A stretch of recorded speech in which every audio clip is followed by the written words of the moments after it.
Le 18 janvier 1871, suite à la défaite de la France dans la guerre franco-prussienne, c'est symboliquement dans la Galerie des Glaces, en souvenir des guerres et annexions menées par Louis XIV en Allemagne, que la création de l'Empire allemand est proclamée.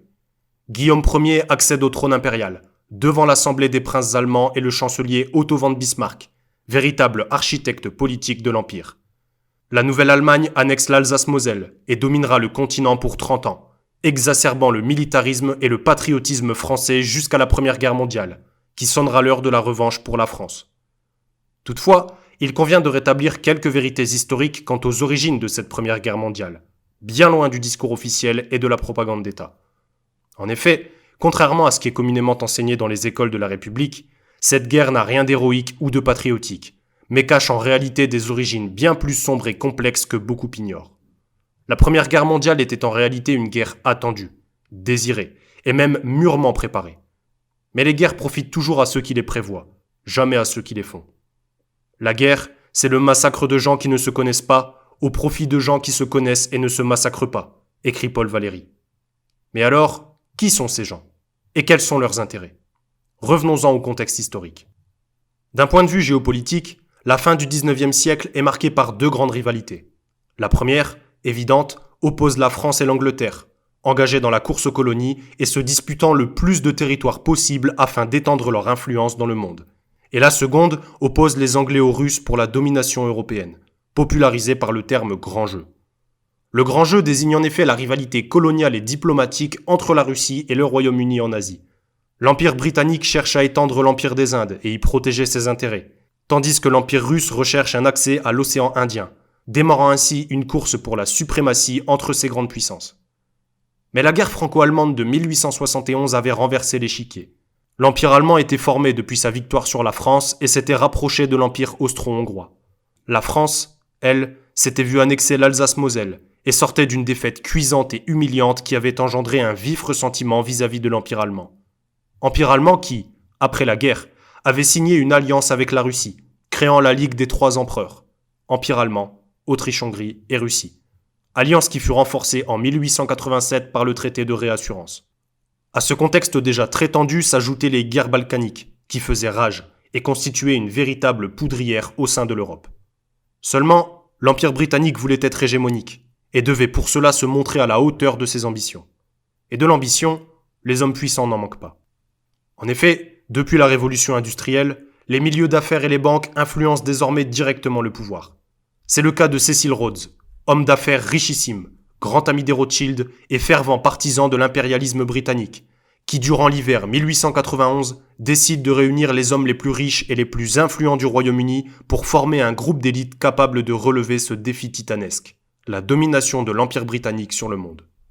Parmi ces hommes figure entre autres William Stead, grand propriétaire de journaux populaires anglo-saxons, Réginald Brett, confident et conseiller de la reine Victoria, du roi Édouard VII et de George V, Alfred Milner, secrétaire d'État pour les colonies, homme d'État britannique et administrateur colonial, et Alfred Bate, grand industriel britannique. Ensemble, ils créent The Society of the Elect, le cercle intérieur le plus influent dirigé par Rhodes, épaulé par Stead et Brett, formant ce qu'ils nomment The Junta of Three. Ils créent également un cercle extérieur, The Association of the Helpers, réservé à l'élite bancaire et intellectuelle du pays qui ignore l'existence et l'influence du cercle intérieur. À la mort de Cecil Rhodes, Alfred Milner, du fait de ses accomplissements, notamment lors de la guerre des Boers, et de son incroyable influence, sera nommé chef officieux du cercle. Si le groupe est assez secret, les intentions de ses membres sont pourtant bien connues, et même publiées dans une édition du New York Times de 1902 et dans divers journaux, ainsi que dans le Testament de Rhodes, intitulé « The Last Will and Testament of Cecil John Rhodes ». L'objectif est on ne peut plus clair, établir une paix mondiale sous la domination d'un empire anglo-saxon ayant pour langue universelle l'anglais et où le Royaume-Uni et les États-Unis ne formeraient plus qu'un. Ce nouvel empire devant évidemment, in fine, absorber et contrôler toute la richesse mondiale. Or, dans le même temps, l'Empire allemand, qui avait une entente forte avec l'Empire d'Autriche-Hongrie, était en train de devenir trop puissant, à tous les niveaux, et mettait en péril le projet anglo-saxon. Leur flotte était très puissante et menaçait la domination anglaise, qui en avait jusque-là le monopole. Leur transition technologique ayant opéré efficacement, les Allemands commençaient également à bien maîtriser le pétrole, d'une importance capitale pour la suprématie technologique et en particulier pour les moteurs thermiques, où les Allemands excellaient. De plus, les Allemands avaient mis au point leur premier sous-marin d'attaque et commençaient à acquérir une supériorité militaire globale, renforcée depuis leur victoire face aux Français lors de la guerre franco-prussienne. Mais par-dessus tout, les Allemands étaient en pleine construction du Bagdad-Bahn, le chemin de fer Berlin-Bagdad permettant de transporter le pétrole, qui représentait le plus grand ouvrage d'infrastructure de l'époque, et surtout une réalisation capitale de l'impérialisme économique allemand. Il paraissait évident qu'une fois ce chemin de fer construit, l'Empire allemand deviendrait surpuissant et hors de contrôle pour les Anglais qui le redoutaient. Enfin, l'Empire allemand comptait une population jeune et patriotique de plus de 56 millions d'habitants, pouvant ainsi composer une armée redoutable. Pour toutes ces raisons, l'Empire allemand représentait une menace pour les Anglais. Et à juste titre, puisque d'un point de vue hégémonique, le monde anglo-saxon se voyait déjà égalé, voire dépassé par le monde allemand. Cette idée leur étant parfaitement inconcevable, il leur fallait désormais trouver un moyen d'affaiblir l'Empire allemand à tout prix, même au prix d'une guerre. Dès lors, l'Empire britannique, jusqu'ici allié naturel de l'Empire allemand et de l'Empire ottoman, et donc ennemi naturel de la Russie, décide de changer complètement sa politique et de faire alliance avec la France et la Russie, en abandonnant l'Empire ottoman afin d'isoler l'Empire allemand. En conséquence, l'Empire allemand se retrouve isolé sur la scène européenne, et ne peut compter comme allié que l'Empire austro-hongrois, considéré à l'époque comme une puissance mineure, et ce, malgré les efforts de Guillaume II, alors empereur d'Allemagne, pour obtenir des alliances jusqu'en 1911. Encerclée et désespérée, l'Allemagne tente toutefois de maintenir des liens forts avec l'Empire ottoman, affaibli et en déclin. Cette nouvelle configuration profite largement aux Anglais, qui sont désormais parfaitement en mesure de déclarer la guerre à l'Allemagne. Seulement, ni les populations anglaises et américaines, ni leurs gouvernements respectifs ne souhaitent une guerre en Europe, et encore moins contre l'Allemagne. De ce fait, le petit groupe désormais dirigé par Milner doit maintenant veiller à changer les mentalités et à préparer les populations à la guerre. Et pour cela, ils pourront compter, comme à l'accoutumée, sur les politiques et la presse. À l'époque, les grands journaux américains déconseillent vivement la guerre, à tel point que Woodrow Wilson, futur 28e président américain, promet dans sa campagne présidentielle d'être le président de la neutralité et de ne jamais faire entrer en guerre les États-Unis avec l'Europe, avec ce fameux slogan « I will keep America out of war ». Mensonge grâce auquel il sera élu en novembre 1912. Car bien sûr, il ne tiendra jamais parole, trompant à dessein sa population, comme le fera plus tard Franklin Roosevelt, et déclarera la guerre à l'Allemagne peu de temps après son élection. Tout devait maintenant être mis en œuvre par le groupe Milner pour contrôler les journaux afin de diaboliser l'Allemagne et ainsi pousser les populations à accepter le conflit qui s'annonçait. Au départ, les populations anglaises, françaises et américaines furent incrédules, mais la propagande, en s'intensifiant, finit par venir à bout de cette incrédulité. Les journaux durent quasiment se contredire du jour au lendemain, et les populations découvrirent soudainement que les Allemands étaient en réalité des barbares sanguinaires et des tueurs de femmes et d'enfants. L'opinion publique renversée, le champ était désormais libre pour passer à l'offensive. Dans ces conditions, et quoi qu'en relate le roman national ou la propagande d'État, il semble peu probable que l'Allemagne ait absolument cherché à déclarer une guerre qu'elle savait perdue d'avance. Avec tous les principaux pays européens contre elle et sans aucun allié puissant, déclarer la guerre s'apparentait à un acte suicidaire. D'autant plus lorsque l'on sait qu'un certain Joseph Caillaux, ancien président du Conseil français, sera plus tard accusé de haute trahison et reconnu coupable le 23 avril 1920 pour avoir aidé les Allemands à faire la paix, et ce, malgré l'absence flagrante de preuves. Sa charge sera finalement modifiée en « à essayer d'aider, involontairement, l'Allemagne à faire la paix ». Caillaux démissionnera finalement en 1912, lassé, et sera remplacé par un certain Raymond Poincaré, futur président de la République. Un autre événement majeur de cette année 1912 concerne le traité d'alliance conclu entre la Serbie et la Bulgarie contre l'Autriche-Hongrie et l'Empire ottoman. En effet, ce traité, encouragé par Sergueï Sazonov, alors ministre des Affaires étrangères de Russie, stipule 2 points importants. Le premier consiste à allier militairement Serbie et Bulgarie afin de se protéger en cas de conflit avec l'Autriche. Le second, plus intéressant encore, énonce qu'aucun des 2 pays ne fera le moindre mouvement sans le consentement de la Russie. Poincaré, 8 mois après cette alliance, déclara alors à Sazonov. Le traité contient donc en germe non seulement une guerre contre la Turquie, mais une guerre contre l'Autriche. Il établit en outre l'hégémonie de la Russie sur les 2 royaumes slaves des Balkans. Cette convention est, à vrai dire, une convention de guerre. Non seulement elle révèle des arrière-pensées chez les Serbes et les Bulgares, mais il est à craindre que leurs espérances ne paraissent encouragées par la Russie. Poincaré avait-il eu connaissance de ce que tramait Sazonov ? Et si tel avait été le cas, aurait-il refusé de conduire la France en guerre contre l'Allemagne ? Rien n'est moins sûr, puisque quoi qu'il en soit, la guerre ne sera pas évitée. La première guerre balkanique éclate en octobre 1912. Elle oppose la Ligue balkanique composée de la Serbie, de la Bulgarie, de la Grèce et du Monténégro à l'Empire ottoman et se solde par une large victoire des États des Balkans en mai 1913. À la fin de cette guerre, les membres de la Ligue balkanique se partagent la quasi-totalité des anciens territoires européens de l'Empire ottoman. Mais en Macédoine, la Bulgarie s'estime lésée par ce partage, provoquant la Deuxième Guerre balkanique en juin 1913. Cette seconde guerre oppose désormais la Bulgarie à ses anciens alliés, la Serbie et la Grèce, qui appellent à la rescousse la Roumanie. Mais les vues expansionnistes de la Bulgarie aggravées par le roi Ferdinand de Bulgarie leur font perdre le soutien très important de la Russie. Et inéluctablement, cette guerre se solde par une défaite bulgare, qui doit renoncer à ses revendications et céder une partie de ses gains de la première guerre balkanique à la Serbie, à la Grèce et à l'Empire ottoman, ainsi qu'une partie de son territoire initial à la Roumanie, ce qui crée des différends territoriaux avec ses voisins. À la suite de la première guerre balkanique, l'Italie et l'Autriche-Hongrie obtiennent lors du traité de Londres du 30 mai 1913 la création du royaume d'Albanie, qui devient un État indépendant. Le but, soutenu par les Austro-Hongrois, est surtout d'empêcher la Serbie d'accéder à la mer Adriatique, l'Autriche-Hongrie percevant le panslavisme, l'agrandissement du territoire et l'agitation politique des Serbes comme un danger. Et à raison. Puisqu'en effet, quelques semaines plus tôt, le 6 mai 1913, Sazonov avait informé le président du Conseil serbe, Nikola Pačić, que l'agonie de l'Autriche ne pouvait plus être prolongée longtemps. Et une semaine plus tard, Pačić reçut une nouvelle lettre de l'ambassadeur de Saint-Pétersbourg, plus explicite encore, publiée dans le livre Les coupables de Henri Pozzi qui indiquait « Sazonov vient de me confirmer que nous devons maintenant concentrer immédiatement toutes nos forces pour construire notre avenir, parce que nous allons enlever de vastes territoires à l'Autriche. » Le 8 août 1913, conscient de l'attaque imminente serbe, l'Empire austro-hongrois décide de frapper préventivement la Serbie et informe donc l'Italie et l'Empire allemand de son intention, espérant du soutien. Mais l'Italie refuse, en raison de son alliance avec la Russie, tout comme l'Empire allemand, qui craint de démarrer une guerre aux conséquences terribles. Face à ces refus, la guerre préventive est abandonnée par les Austro-Hongrois. Mais la Serbie, soutenue par la Russie, s'arme le plus possible, consciente que la guerre qui s'annonce est inéluctable. La Russie, de son côté, triple son effectif militaire et attend le moment opportun pour frapper.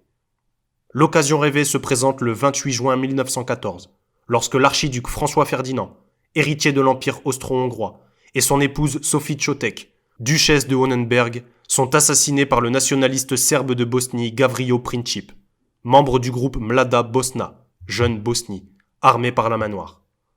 La Russie, qui cherchait un prétexte pour entrer en guerre, venait de le trouver. En effet, au vu de la convention signée avec la France, la Russie ne pouvait rassembler une armée prête à attaquer l'Allemagne et devait donc impérativement être attaquée pour entrer en guerre. Parfaitement consciente des enjeux, la Russie mobilise secrètement son armée le 24 juillet 1914, et non le 30 juillet comme déclaré officiellement, dans le but de provoquer l'Allemagne, qui la perçoit alors comme une menace. Afin d'accroître les tensions, Sazonov fait parvenir plusieurs télégrammes à la Serbie leur demandant de rejeter l'ultimatum de l'Autriche, qui soupçonne fortement une conspiration russo-serbe et veut participer à l'enquête sur l'assassinat de l'archiduc et de sa femme. Comme prévu, la Serbie refusera l'intervention de l'Autriche dans l'enquête, ne voulant désobéir aux ordres russes et de peur que le complot et ses ramifications ne soient dévoilées. Les terroristes serbes impliqués dans l'assassinat sont presque tous condamnés à mort, sauf Princip, en raison de son âge, jugé trop jeune.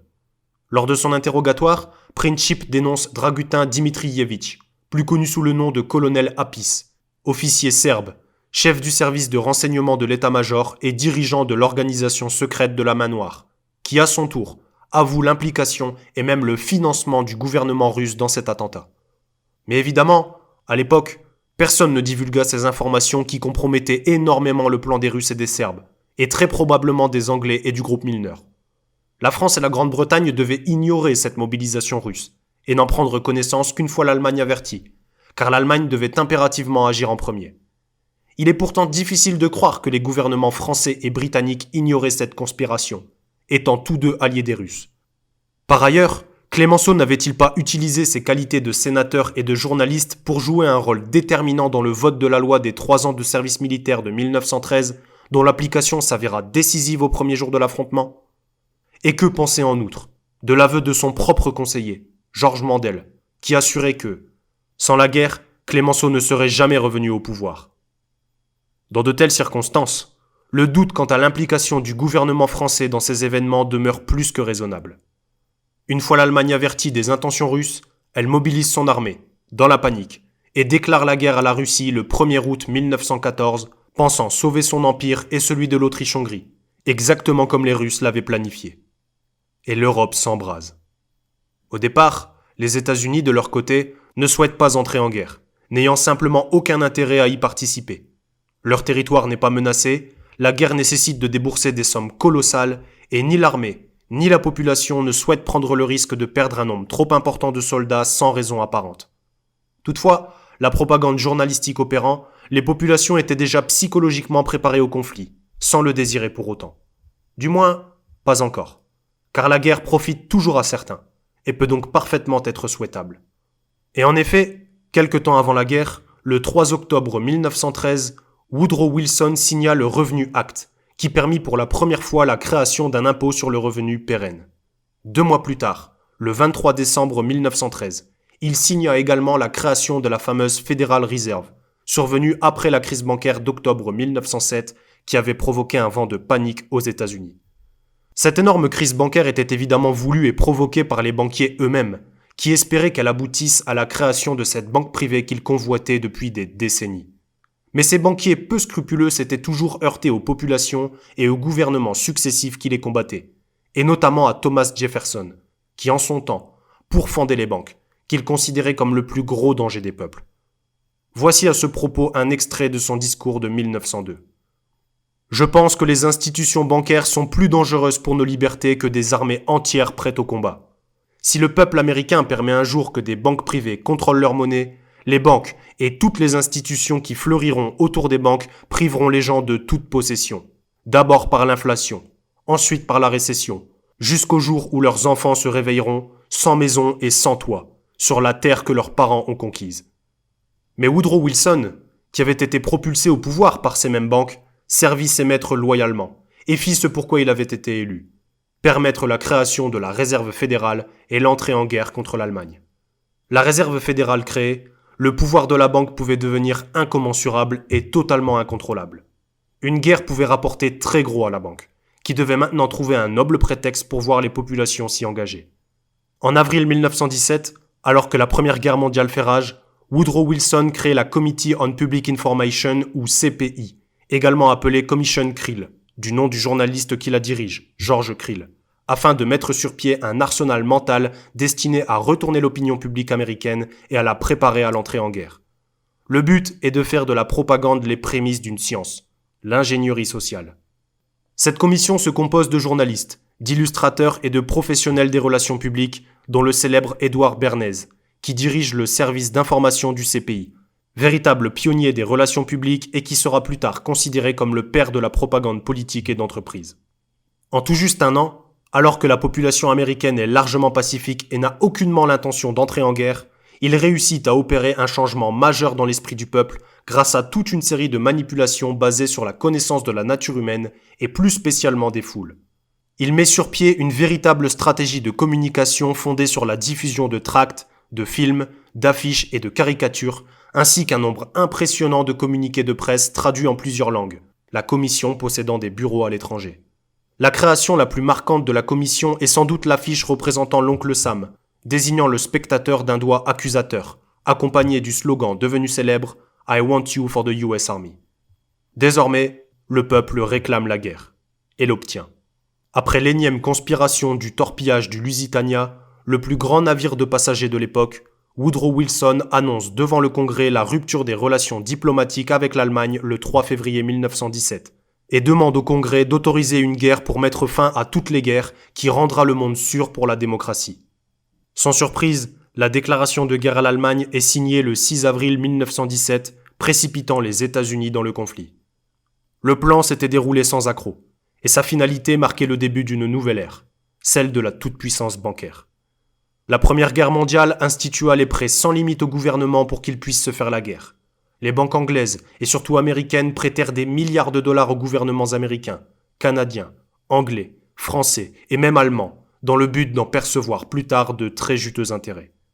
Immanquablement, les États s'endettèrent, et ce qu'avaient toujours espéré les banquiers finit malheureusement par arriver.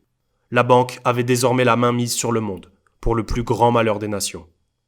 Pourtant, côté français, peu avant le déclenchement de la guerre, la faiblesse du régime républicain se faisait déjà cruellement ressentir.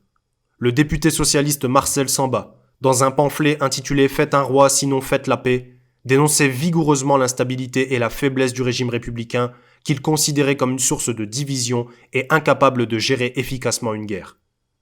Aller à la guerre sous des Jules Favre, des Poincaré, des Barthou, des Trochu, des Gambetta, des Clémenceau, nous serions encore condamnés à cela ? Comment osez-vous, trop connus, vous qui en paix, n'êtes déjà que des conducteurs assez médiocres, vous proposer pour chef de guerre ? Retirez-vous, vous puez la défaite. Mais il ne fut manifestement pas entendu. Raymond Poincaré, dans son message aux assemblées du 4 août 1914, proclama l'union sacrée entre tous les Français, visant à faire disparaître les nombreuses divisions existantes entre les Français, politiques, syndicales et religieuses entre autres, afin de renforcer le gouvernement républicain dans sa gestion du conflit. Et c'est donc au nom de la liberté et des droits de l'homme que le Français de 1914 perdit sa liberté d'aller ou de ne pas aller à la guerre, liberté pourtant acquise durant des siècles sous la monarchie, obligeant tous les hommes en âge de se battre à prendre part au carnage. Près de la moitié des 8 410 000 hommes mobilisés durant les 4 années de guerre étaient des paysans, ouvriers agricoles, domestiques et artisans, âgés pour la plupart de 17 à 27 ans. Ils abandonnèrent les travaux des champs, les récoltes, leurs animaux, leurs familles, femmes, enfants et parents, dès les premiers jours du mois d'août, en pleine moisson, pour aller défendre la République qui les appela quand ils croyaient défendre la patrie. La République ayant su alimenter depuis la guerre de 1870 un esprit revanchard associé à un patriotisme révolutionnaire particulièrement désastreux, beaucoup de soldats furent dupés et se trouvèrent bien souvent, par devoir et par amour du pays qu'ils pensaient défendre, en première ligne. Au nom de l'égalité républicaine, chaque citoyen avait désormais le devoir de se battre et de mourir pour la République, principe totalitaire hérité de la pensée de Rousseau, qui écrivait en 1772. Tout citoyen doit être soldat par devoir, nul ne doit l'être par métier. Ce à quoi Anatole France répondit. La honte des républiques et des empires, le crime des crimes, sera toujours d'avoir tiré un paysan de la paix dorée de ses champs et de ses charrues et de l'avoir enfermé entre les murs d'une caserne pour lui apprendre à tuer un homme. Car en vérité, cette union sacrée ne fut qu'un leurre, et le gouvernement républicain profita bel et bien du conflit pour continuer à se débarrasser de ses adversaires politiques, les catholiques, les royalistes et les nationalistes. Car les curés doivent subir le sort commun, ils doivent tuer eux aussi, et être tués. Mais le but est surtout d'en faire tuer le plus possible, avec le plus grand nombre possible de leurs fidèles. L'intention est avouée. Les politiciens ne s'en cachent pas. La jeunesse catholique aurait déclaré l'un d'eux « Nous l'enterrerons dans les tranchées », écrit Jean de Viguerie dans Les Deux Patries. Ces mêmes catholiques, qui subissaient pourtant depuis plusieurs décennies les outrages de cette république anticléricale, furent dupés et partirent inconsciemment se faire tuer pour elle. Ce que décrit une nouvelle fois Jean de Viguerie dans Les Deux Patries. C'est toutefois dans l'exaltation du pro-patria mori que les catholiques et les nationalistes rejoignent le mieux le patriotisme révolutionnaire. Tels de vrais sans-culottes, ils divinisent la patrie et réclament pour elle les sacrifices humains. Ils divinisent la patrie puisqu'ils la confondent avec Dieu. Il ajoute « La pensée nationaliste et la pensée catholique se sont engagées à fond dans la guerre du droit et ont obtenu des familles le consentement que tous les politiciens réunis n'auraient jamais réussi à leur arracher, le plein consentement à l'immolation de leurs enfants. Nous disons plein consentement. Les familles, en effet, n'ont pas seulement accepté la mort de leurs enfants, elles l'ont offerte en sacrifice à la patrie. Elles ont réalisé ainsi l'idéal du patriotisme révolutionnaire. C'est bien à cela que les politiciens républicains, héritiers des grands ancêtres, voulaient arriver. Mais ils n'y seraient jamais arrivés sans les nationalistes et sans les catholiques. En effet, la propagande républicaine vise à faire croire aux hommes de la tradition que le patriotisme révolutionnaire peut parfaitement se confondre avec le patriotisme de la vraie France. Ce qui, par définition, est parfaitement inconciliable. Mais malheureusement, la propagande fit son effet et dupa une large partie des nationalistes français, dont certains grands penseurs, comme Maurice Barrès, Albert Demain et surtout Charles Maurras. Charles Maurras qui, à l'époque de la Grande Guerre, était à la tête du principal mouvement royaliste et nationaliste français, l'Action française. Fervent contre-révolutionnaire, monarchiste et patriote, sa doctrine prône la monarchie héréditaire, qu'il considère comme le système le plus adapté à la France. Mais alors que la République s'écroulait sur elle-même et était devenue particulièrement instable depuis la défaite de Sedan, et que l'opportunité inespérée de renverser ce système aussi illégitime que sanguinaire se présentait enfin, Charles Maurras, contrairement aux Chouans ou aux Vendéens qui ne firent aucun compromis avec la République, accepta la mobilisation générale dans le cadre de l'Union sacrée qu'il qualifiait de compromis nationaliste et refusa de s'attaquer à la République le temps du conflit. Devant l'ennemi de 1914, nous avons fait la réconciliation nationale. Devant l'ennemi de 1870, l'opposition républicaine se réjouit des défaites de l'empereur. Après Sedan, elle n'hésita pas à opérer, pour le renverser, une révolution devant l'ennemi. Et cette opposition républicaine qui avait demandé, en 1869, l'abolition des armées permanentes s'intitule Gouvernement de la défense nationale et fit parade d'un patriotisme effrontément et verbeusement militaire, écrit-il dans le journal de l'Action française du 11 septembre 1914. Dans un souci d'empirisme, Charles Maurras aurait donc cherché à retenir les leçons de la défaite de 1870, mais probablement horrifié à l'idée d'être envahi par un ennemi extérieur et aveuglé par sa germanophobie, il ne put tirer les leçons de la victoire opportuniste du Parti républicain après la défaite de Sedan. Car c'est bel et bien les républicains qui surent tirer profit de cette défaite pour imposer leur système, la République, proclamée par Gambetta et tant souhaitée par l'ennemi de l'extérieur, Bismarck. Mais pour Maurras, la priorité était de chasser l'ennemi de l'extérieur, et non de l'intérieur. Combat certes légitime en temps de guerre, mais alors que l'école contre-révolutionnaire incarnée par l'Action française pouvait prendre le pouvoir avant cette guerre fratricide, alors qu'elle en avait les moyens, tant sa zone d'influence était grande, touchant les milieux aussi bien anarchistes et d'extrême gauche que les milieux conservateurs et royalistes, tant les républicains étaient haïs. Le choix malheureux d'opter pour l'union sacrée lui sera fatal et fera disparaître ses ententes. Ce qu'écrit Pierre Bécquat dans son œuvre Regard sur la décadence. Une seconde occasion de renverser la République, et cette fois bien plus sûre, se présenta lorsque le 3 septembre 1914, le gouvernement désemparé s'enfuyait à Bordeaux, laissant les pleins pouvoirs à l'autorité militaire. Situation qui dura 5 mois et à la faveur de laquelle, grâce à des complicités certaines, le coup était parfaitement réalisable. Mais Maurras avait promis à Poincaré de soutenir le gouvernement chargé de la défense nationale. Là encore, son loyalisme et la crainte de favoriser l'ennemi l'emportèrent. Et fatalement, le compromis nationaliste de Maurras permit à la République d'imposer une nouvelle fois son triomphe en considérant cette grande guerre comme une victoire, faisant fi de tout ce qu'elle avait envoyé au front se faire tuer pour son salut. La Première Guerre mondiale marqua le début d'une nouvelle ère. Outre la toute-puissance bancaire, les innovations technologiques et l'industrie militaire bouleversèrent l'art de faire la guerre. Avions, sous-marins, cuirassés, gaz toxiques, chars d'assaut. La guerre se faisait désormais à distance, à un degré d'inhumanité encore jamais atteint. Les soldats, terrifiés, voulurent disparaître sous terre pour tenter d'échapper à la violence des combats.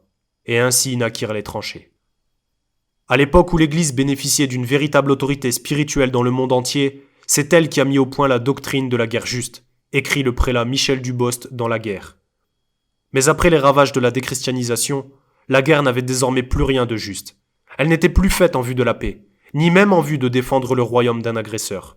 Elle n'était qu'une guerre au service d'élites financières et politiques apatrides et cupides, prêtes à tous les sacrifices pour parvenir à leur fin. L'esprit chevaleresque qui permettait de mener la guerre plus honorablement, armée se faisant face sur un terrain préalablement convenu, le combat soldat contre soldat, l'interdiction des escarmouches, l'interdiction des francs-tireurs, l'interdiction de tuer, violer ou molester des civils sous peine de cour martiale, le droit de faire prisonnier l'ennemi qui se rend, ou encore le drapeau blanc, n'était plus. Désormais, la guerre était sans pitié, sans éthique, sans morale, sans honneur. Elle était une guerre totale, une guerre d'extermination, de possession, d'avidité, de pouvoir. Bref, une guerre mondiale. On croit mourir pour la patrie, on meurt pour des industriels, écrit très justement Anatole France. Et ce n'est pas l'orgueil de certains nationalistes qui viendra changer cet état de fait. Pendant près de 4 ans, ce furent des dizaines de millions de fils de paysans, d'agriculteurs, d'ouvriers, de gens du petit peuple, qui s'entre-déchirèrent entre frères européens, qui, comme eux, ne les détestaient pas, et menaient une guerre dont ils ne voulaient pas, pour défendre des intérêts de gens qu'ils ne connaissaient même pas. Telle est la réalité de la guerre. En témoigne cette lettre déchirante de Gustave Berthier, instituteur de la région de Chalon-sur-Saône, datée du 28 décembre 1914. Ma bien chère petite Alice, nous sommes de nouveau en réserve pour 4 jours, au village des Brebis. Le service tel qu'il est organisé maintenant est moins fatigant. 4 jours aux tranchées, 4 jours en réserve. Nos 4 jours de tranchées ont été pénibles à cause du froid et il a gelé dur, mais les Boches nous ont bien laissés tranquilles. Le jour de Noël, ils nous ont fait signe et nous ont fait savoir qu'ils voulaient nous parler. C'est moi qui me suis rendu à 3 ou 4 mètres de leur tranchée d'où ils étaient sortis au nombre de 3 pour leur parler. Je résume la conversation que j'ai dû répéter peut-être 200 fois depuis à tous les curieux. C'était le jour de Noël, jour de fête, et ils demandaient qu'on ne tire aucun coup de fusil pendant le jour et la nuit, eux-mêmes affirmant qu'ils ne tireraient pas un seul coup. Ils étaient fatigués de faire la guerre, disaient-ils. Étaient mariés comme moi, ils avaient vu ma bague. N'en voulaient pas aux Français, mais aux Anglais. Ils me passèrent un paquet de cigares, une boîte de cigarettes bout dorée. Je leur glissai. Le petit Parisien en échange d'un journal allemand, et je rentrai dans la tranchée française, où je fus vite dévalisé de mon tabac Boche. Nos voisins d'en face tinrent mieux leurs paroles que nous. Pas un seul coup de fusil. On put travailler aux tranchées, aménager les abris comme si on avait été dans la prairie Sainte-Marie. Le lendemain, ils purent s'apercevoir que ce n'était plus Noël. L'artillerie leur envoya quelques obus bien sentis en plein dans leurs tranchées. Nous voilà aux Brebis maintenant. Fayot a invité hier tous ses chefs de section. J'ai trouvé un lit chez une bonne vieille où je me repose comme une marmotte. Fais part de mes amitiés à tous, mes meilleures caresses aux petites, et à toi mes plus affectueux baisers. Gustave. Gustave Berthier avait été mobilisé en août 1914. Il fut tué le 7 juin 1915 à Bully-les-Mines. Et combien connurent le même sort. Partis pour Berlin la fleur au fusil et dans le plus complet désordre, ces Français furent rapidement victimes d'un des plus grands massacres du XXe siècle, siècle qui se révéla atrocement riche en la matière. Et pourtant, les poilus firent preuve d'un courage exemplaire. Leurs exploits leur survivent, et ils sont nombreux. En octobre 1914, la France parvint enfin à porter un coup d'arrêt à l'avancée inexorable de l'armée allemande sur son territoire depuis le début de la guerre. Mais elle n'était pas tirée d'affaire pour autant. Les Français, ainsi que les Britanniques et les Belges, étaient désormais lancés dans une infernale course à la mer pour fixer la ligne de front jusqu'aux villes côtières des Flandres. Dans cette précipitation générale, une poignée de fusiliers marins bretons se distingua par son courage dans une petite ville de Belgique, Dixmude. Après avoir gagné la ville de Gand depuis Paris et marché plus de 80 km dans une plaine détrempée par la pluie, le contre-amiral Pierre-Alexis Ronarc'h, le plus jeune officier général de la marine française, et les 6500 hommes sous son commandement, de simples fusiliers marins âgés d'à peine 17 ans, débarquèrent à Dixmude. Inexpérimentés, ces demoiselles de la marine, appelées ainsi à cause de leur jeune âge, savaient en effet à peine se servir d'une arme. Mais pour compenser les pertes des premières batailles, l'état-major décida d'envoyer la brigade en première ligne. Leur mission consistait donc à affronter le fer de lance de l'armée allemande, la 4e armée du duc Albrecht de Wurtemberg et ses 10 divisions, qui voulaient faire reculer les Alliés en faisant sauter le verrou de Dixmude pour occuper la Belgique et ainsi empêcher l'envoi de renforts depuis l'Angleterre. Une formalité, pensait-on du côté de Berlin. Car rien ne prédestinait ces jeunes Français, sans spécialité et sans préparation adaptée, à livrer bataille. Et pourtant, au prix d'une hécatombe, les fusiliers marins défendirent avec rage la ville belge contre les assauts allemands. Eux qui devaient tenir 4 jours résistèrent finalement 4 semaines dans des conditions épouvantables. Cette bataille coûta la vie à 8000 soldats allemands sur 45 000, et l'unité des fusiliers marins perdit près de 50% de ses effectifs. En France, et surtout dans les ports bretons, on parla de ce fait d'armes pendant plusieurs mois. Le 11 janvier 1915, à Saint-Paul-sur-Mer, près de Dunkerque, les rescapés, dont Ronarc'h, reçurent de la main du président Raymond Poincaré un drapeau que nos fusiliers marins n'avaient pas encore. Bien maigre consolation pour ces demoiselles bretonnes devenues des hommes. Autre exploit, survenu le 21 février 1916, lors de la bataille de Verdun. Avant l'attaque, je vois un petit gars, indifférent en apparence, aligner tranquillement des cartouches à portée de sa main et approvisionner son magasin en sifflant la Marseillaise, avec une sorte de ferveur sacrée. Comme d'autres prieraient tout bas pour se donner du courage, témoigna le capitaine Paul Flamand à Verdun. L'offensive débuta par l'ordre du général Erich von Falkenau d'attaquer la ville de Verdun à 7h15. 1 heure plus tard, les premiers obus tombèrent, visant la gare et les ponts en amont de la ville. S'ensuivit un pilonnage de près d'1 million d'obus sur les tranchées françaises pendant près de 8 heures. Sous les monstrueux coups de boutoir de l'artillerie allemande, la panique gagna jusqu'au grand quartier général de Chantilly. Miraculeusement, En fin de journée, 2 divisions françaises étaient toujours debout. Philippe Pétain arriva à Souilly, son nouveau quartier général, au sud de Verdun, le 25 février au soir, alors que le fort de Douaumont venait de tomber. Grelottant de fièvre, mais bien secondé par son état-major et par le général de Castelnau, il envisagea rapidement et froidement la situation et entreprit aussitôt d'organiser une position de résistance pour une bataille qu'il pressentait longue. Ces mesures visaient à assurer la logistique, à rééquilibrer les forces d'artillerie de 5 contre 1 en faveur des Allemands et à limiter l'usure des divisions engagées en assurant la relève régulière des unités combattantes. Contrairement à Joffre, alors général et commandant en chef, Pétain croyait que les Allemands avaient réellement l'intention de prendre Verdun, d'ouvrir une brèche vers le sud, de couper l'armée française en deux, et après ce coup comparable à celui de Sedan en 1870, de foncer sur Paris. L'enjeu était énorme, puisque l'issue de la guerre en dépendait.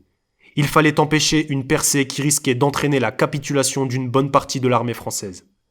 L'héroïque sacrifice des premiers défenseurs, notamment des 2 bataillons de chasseurs du lieutenant-colonel Drian, offrit un répit précieux aux troupes, qui désormais devaient tenir jusqu'à ce que l'ennemi s'use à son tour. Sous les obus et la mitraille, dans le gaz, la boue et le sang, les survivants français se battirent courageusement à 1 contre 100 et tinrent la dragée haute aux Allemands. Pour les combattants, le champ de bataille apparaissait comme un lieu de violence inouïe, qui dépassait l'entendement humain. Que pesait-il, en effet, face à des volutes de gaz mortels hautes comme 10 hommes? L'impossibilité d'identifier de visu le camp auquel ils appartenaient était une réalité corollaire. Ils n'étaient plus des guerriers, ni même des hommes, mais de vulgaires cibles pour les armes de destruction ennemies. Là, de la chair humaine avait été broyée, déchiquetée, aux endroits où la terre avait bu du sang, des essaims de mouches tourbillonnaient. Partout, des débris de toutes sortes, fusils brisés, sacs éventrés d'où s'échappaient des lettres tendres et de chers souvenirs conservés précieusement et que le vent dispersait, écrit Louis Bartha dans ses carnets de guerre. La bataille de Verdun dura 300 jours et se traduisit par l'échec du commandement allemand. Le bilan fut terrible, plus de 700 000 blessés, tués et disparus. 163 000 tués et 216 000 blessés côté français, contre 143 000 tués et 190 000 blessés côté allemand. Plus de 50 millions d'obus furent tirés des 2 côtés du front pendant cette période. Comment ne pas évoquer non plus les exploits d'Albert Roche, soldat français le plus décoré de la Première Guerre mondiale, ayant été blessé 9 fois et ayant capturé un total de 1180 soldats allemands. Lui qui, à l'âge de 19 ans, avait pourtant été refusé par le conseil de révision qu'il estimait trop chétif pour servir, sera finalement surnommé le premier soldat de France par le maréchal Ferdinand Foch. Bref, les récits tous plus héroïques les uns que les autres ne manquent pas, et le sacrifice des poilus restera à jamais gravé dans l'histoire. Et pourtant, si la propagande républicaine vise à propager le mensonge qui voudrait laisser croire que ceux qui se sont battus dans l'enfer des tranchées l'ont fait par pur patriotisme républicain, il suffit de lire les archives de lettres écrites par les poilus eux-mêmes pour se persuader du contraire. Si nous le voulions, tout cela cesserait. Car si nous étions des hommes, il n'y aurait qu'à nous révolter. À bas la République! Tas de vaches, tas de salauds, c'est vous qui faites durer la guerre. Buveurs de sang, tas de richards, on vous aura après la guerre, si on a le bonheur d'en sortir. Nous en avons marre de nous faire massacrer pour rien. À mort les députés, à mort les marchands de canons, à mort les embusqués. Ouvrier, fais-toi tuer pour les gros et les embusqués. Vive le roi! À bas la guerre, et n'oubliez pas que c'est pour démolir le petit peuple. Pauvre populo, prépare tes gosses pour la boucherie. Aux chiottes les députés et aux fumiers les sénateurs, tas de fainéants. Au début de l'année 1918, alors que la paix occupait toutes les conversations, le tigre Clémenceau et sa ligne jusqu'aux boutistes furent soumis à de fortes turbulences. Espérons que ce vieux bandit crève empoisonné par le sang qu'il a fait verser, de concert avec la bande de vautours qui nous gouverne, cracha un soldat à l'égard du président du conseil. Dans leur courrier, les poilus se montrèrent tout autant désireux de mettre bas les armes et de rentrer chez eux que de résister fermement aux Allemands. « La paix! La paix !» hurlèrent les soldats. Mais avec un chef sanguinaire et borné refusant le dialogue, aucun compromis ne fut possible. La colère saisit certains poilus qui comprirent que le terme de leur malheur n'était pas encore venu. Aussi longtemps que nous aurons pour chef ce vieil enragé, comment pouvez-vous concevoir que la guerre finisse ? Se lamenta un fantassin. Bref, au vu des récits, il est clair que le gouvernement français a eu une attitude criminelle et porte l'entière responsabilité des conséquences dramatiques de ce conflit.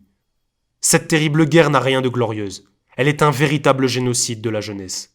De toute cette jeunesse, exterminée sur l'autel républicain, sacrifiés idéologiquement, et qui ne voulaient pas la guerre. En effet, qu'importe ce que sous-entend le roman national, la Première Guerre mondiale est loin d'être la victoire triomphante du patriotisme français sur le reste du monde. Cette guerre fut un désastre pour le pays, et une véritable épuration républicaine. Le bilan est sans appel. Au final, c'est près d'1,6 million de soldats français qui perdirent la vie en à peine 4 ans. La Troisième République exploita ce massacre comme le succès triomphant de ses valeurs, après avoir profité du conflit pour éliminer tous ceux qui auraient pu s'opposer à elle de façon trop efficace en temps de paix. Une nouvelle fois, le doute persiste quant aux intentions du gouvernement français vis-à-vis de cette guerre, qui sonne davantage comme un plan d'extermination de masse maquillé en guerre. On se demande d'ailleurs pourquoi le gouvernement républicain procédait si soudainement à cette levée en masse, puisque par ailleurs, il croyait, comme la plupart des têtes pensantes de l'époque, que le conflit ne durerait que quelques mois. Là encore, le déroulement et la gestion de ce conflit par le gouvernement français laissent songeur. Comment ne pas s'interroger non plus, lorsqu'en 1899, le franc-maçon Ferdinand Buisson, précédemment évoqué, fit cet aveu. 2 conditions sont nécessaires pour mettre sur pied une république. L'une facile, lui donner une constitution républicaine. L'autre difficile, lui donner un peuple de républicains. Et qu'advient-il, sous la République, d'un peuple qui refuse obstinément de devenir républicain? Interrogeons donc les Chouans et les Vendéens. Ce conflit mondial était une véritable aubaine pour les républicains qui y voyaient l'occasion d'envoyer à la mort sous faux drapeau toute une partie du peuple français réfractaire. Et cette stratégie fut dramatiquement efficace. Au lendemain de la guerre de 14-18, la France, exsangue, avait perdu plus d'1,6 million jeunes hommes sur les champs de bataille. Financièrement ruinée, les 2/3 de son industrie anéantie par les destructions allemandes, elle avait cependant retrouvé ses provinces d'Alsace et de Lorraine et bénéficié d'un prestige mondial immense. Mais qu'était-ce véritablement que le prestige, au regard de ce qu'était devenu le pays? On peut labourer les friches et reconstruire, mais les pertes humaines sont irréparables. Toute une génération ardente et généreuse, une jeunesse d'élite était disparue. Elle ne fut pas remplacée et l'élan du pays fut brisé, écrit Henri Servien dans sa petite histoire de France. Est-ce une coïncidence historique ou un hasard du calendrier qui fit retentir les derniers fracas de la Première Guerre mondiale en cette morne fin de matinée du 11 novembre 1918 ? Les historiens s'échinent depuis à connaître l'identité du dernier homme emporté par ce conflit de 4 années. Un Canadien ? Un Français ? Un Allemand ? Nul ne le saura jamais vraiment. Au combat, le chaos est maître. Et en ce 11 novembre 1918, on se battit jusqu'à la dernière minute. Certains morts furent même antidatés. Impossible de périr le dernier jour. Ce qui est certain, en ce matin d'automne 1918, c'est que plus de 15 millions d'individus, dont mon ancêtre Fernand, avaient disparu des courbes démographiques, essentiellement en Europe.